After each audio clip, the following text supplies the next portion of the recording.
পূজার ছুটিতে পর্যটকদের ঢল নেমেছে কক্সবাজার সমুদ্র সৈকতে। পরিবার পরিজন নিয়ে সাগরের নোনা জলে গা ভেজাচ্ছেন ভ্রমণ পিপাসুরা।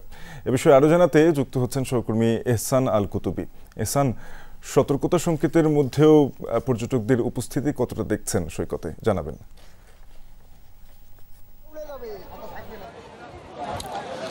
হ্যাঁ শাফিন, সকাল থেকেই রোদ ছিল, কিন্তু 12টার দিক থেকে কিন্তু বৃষ্টি শুরু হয়। এমনভাবে বৃষ্টি শুরু হয় যে পর্যটকরা একেবারে ছুটাছুটি করতে থাকে। আপনাকে যদি আমি একটু করে দেখাই, আমি যে জায়গায় আছি এখনও কিন্তু বৃষ্টি হচ্ছে।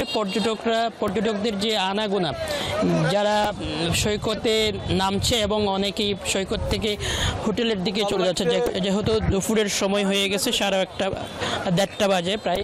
তো এই অবস্থায় আসলে পর্যটকদের যে চাপ সেটি আমরা কিন্তু সকাল থেকেই দেখছি। এখানে একেবারে সুগন্ধা পয়েন্টেই আছি। এই সুগন্ধা পয়েন্টে কিন্তু পর্যটকের চাপ একটু বেশি থাকে, এবং এর পাশাপাশি আরও 2টি পয়েন্ট আছে, প্লাবনী এবং কলাতলী।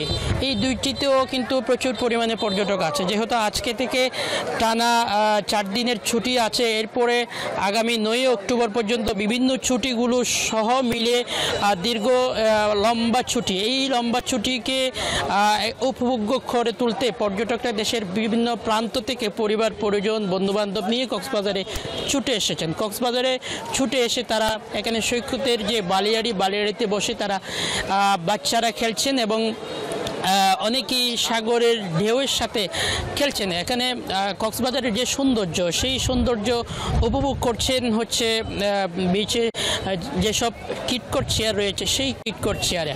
যেহেতু একটু বৃষ্টি হচ্ছে, বৃষ্টির কারণে একটু ব্যাঘাত করছে তাদের আনন্দে। তারপরেও তারা যারা কক্সবাজারে এসে একটু এমন বৃষ্টি রোদ একসাথেই চান, তাদের জন্য কিন্তু আজকের এই দিনটা অনেক ভালোই যাচ্ছে এবং খুব ভালোভাবে তারা কক্সবাজারকে উপভোগ করছেন।